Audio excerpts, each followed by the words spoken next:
Hello students, so let's learn about the concept Innovative Finance Facility for Climate in Asia and the Pacific. So this Innovative Finance Facility for Climate in Asia and Pacific is also called as IFCAP. So this is a new program launched by Asian Development Bank. So I hope you have watched the previous video on Asian Development Bank. If not, let's quickly revise about this bank. So it was formed to provide financial and technical assistance to remove extreme poverty and to contribute to the development process of Asian and Pacific countries. So there are 68 members in ADB. Okay, so out of the 68 members, 49 countries belong to Asia and Pacific countries and the other 19 are from outside.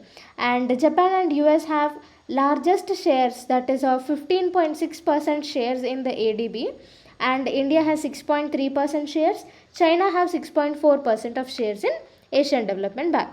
So now coming to our topic, Asian Development Bank has recently released the IFCAP program in order to provide assistance to the impacts or the effects caused by climate change. So Asia and Pacific regions are vulnerable to the effects of climate change.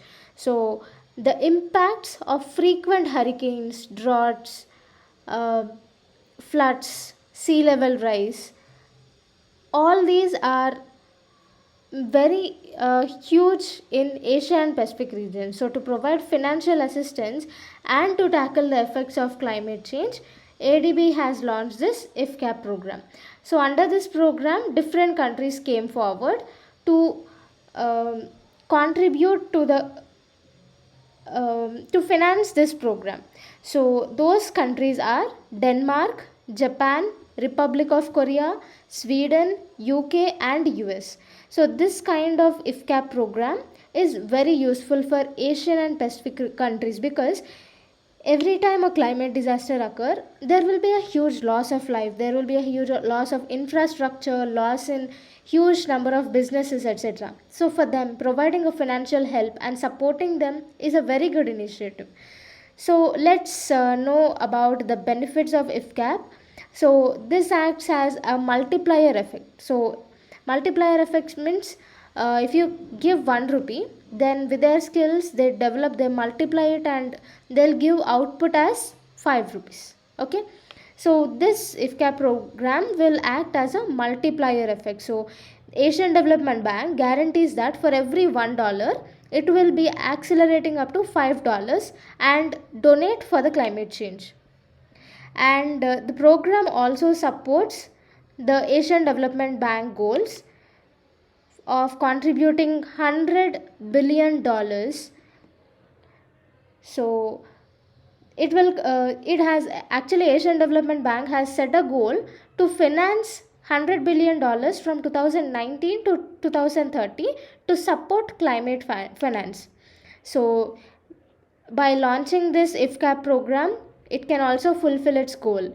So this IFCAP program is not the only one climate finance program. There are many such climate finance funds. There are you can see the Global Environment Facility, the GCF, Adaptation Fund, Loss and Damage Fund, etc.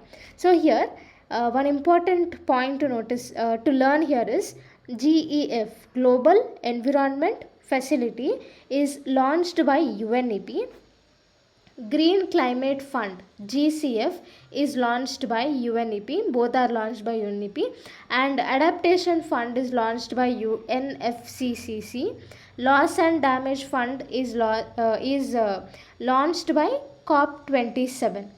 But the only difference between all these finance mechanisms and the IFCAP program is the IFCAP is the only program that was launched for the first time by the Multilateral Development Bank.